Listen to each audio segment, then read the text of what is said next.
আজ মঙ্গলবার 30শে চৈত্র 2026 সালে 14ই এপ্রিল, কুম্ভ রাশি, কুম্ভ লগ্ন, অ্যাকোয়ারিয়াস সাইন জাতক জাতিকাদের আজকের দিনটি কিন্তু এক কথায় বেশ কাটতে চলেছে।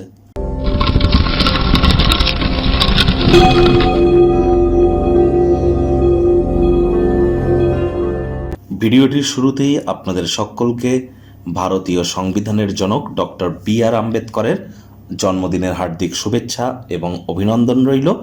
আমাদের ভারতীয় সংবিধানের গরিমা, শ্রেষ্ঠত্ব, মহিমা এবং সংবিধানের প্রতি নিষ্ঠা, সংবিধানের প্রতি আমাদের যে কর্তব্য, এ সম্পর্কে পরবর্তী প্রজন্মের কাছে আমাদের সঠিক প্রচার করার দায়ভার আমাদেরই, কিন্তু সেই কর্তব্যকে আশা করি আপনিও বহন করে চলবেন দেশের স্বার্থে। আজ যেহেতু মঙ্গলবার, স্ক্রিনে আপনারা দেখতে পাচ্ছেন হনুমানজির প্রণাম মন্ত্র। মনোজবং মারুত্তুল্য বেগং জিতেন্দ্রিয়ং বুদ্ধিমত্তাং বরিষ্ঠং বা তত্ত্বজং বানর্জিত মুখ্যং শ্রীরামদূতং শরণ্যং প্রপদ্যে।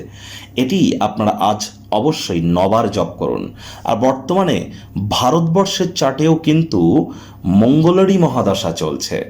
আর তাহলে খুব মঙ্গলের বীজ মন্ত্র আপনারা জপ করতে পারেন। হনুমানজির নাম জপ করলে মঙ্গল গ্রহের মজবুতি এমনিতেই কিন্তু বৃদ্ধি পেয়ে থাকে। তবে মহিলাদের কিন্তু হনুমানজিকে স্পর্শ করতে নেই। মহিলারা কখনো হনুমানজিকে আপনারা যেন চামেলির তেল এবং মেটে সিঁদুর এবং লাল ওড়না বা চুনরি কখনো দেবেন না। হনুমানজির সবথেকে প্রিয় প্রসাদই কিন্তু পান পাতায় গুড় দিয়ে হনুমানজিকে পুজো দিন, দেখবেন তিনি অত্যন্ত প্রসন্ন হন এর ফলে। আর যারা হনুমান চালিসা জপ করছেন, প্রকৃত পদ্ধতি জেনে তারপর করবেন। আজ ভুলেও ব্ল্যাক এবং ব্লু, কালো এবং নীল রঙের ড্রেসকে অ্যাভয়েড করুন। ভাগ্য মিটার আজ আপনাদের বলছে 9 আউট অফ 10 ভাগ্য আপনাদের অনুকূলেই থাকবে। তাহলে বুঝতেই পাচ্ছেন যে দিনটি দুর্দান্ত অতিবাহিত হবে। সামনে থাকা সময় সুযোগের সদ্ব্যবহার করে আপনারা কাটান। আজ দীর্ঘদিন ধরে মনে চলতে থাকা উত্তেজনা, শারীরিক টেনশন, সেখান থেকে কিন্তু কিছুটা হলেও পরিত্রাণ, রিলিফ আপনারা প্রাপ্তি করবেন। শরীর মনে সতেজতা এবং তরতাজাই আপনারা অনুভব করতে চলেছেন। আজ অর্থগত ব্যাপারেও আয় ইনকাম বাড়বে। নতুন উদ্যোগ পরিকল্পনার পাশাপাশি নতুন নির্মাণ কার্যের শুরুয়াতও করা যেতেই পারে। আপনার জীবনশৈলীর কোনো পরিবর্তন যদি করার প্রয়োজন পড়ে, করে ফেলুন, এটি আপনাদেরকে লাভান্বিত করবে। আজ অবশ্যই যারা চাকরিজীবী আছেন তাদের অফিসের পরিবেশ ঠিকঠাক। রাজনীতিবিদরাও সমাজে আপনাদের প্রভাব প্রতিপত্তি বাড়বে, তবে হার্ডওয়ার্ক আপনাদেরকে অবশ্যই করতে হবে। আজ শিক্ষার্থী বিদ্যার্থীরা যে কোনো প্রকার পরীক্ষা প্রতিযোগিতায় সফলতা প্রাপ্তি করবেন। উচ্চশিক্ষার জন্য যারা বিদেশ যাত্রার কথা ভাবছিলেন, ভাগ্যদেবীও কিন্তু আজ আপনাদের পক্ষেই আছেন। সন্তান সন্ততি থেকে থাকলে তারাও তাদের কৃতিত্বের দ্বারা আপনাদেরকে গর্বিত অনুভব করাবে। হাউস ওয়াইফদের জন্য দিনটি এক প্রকার বেশ।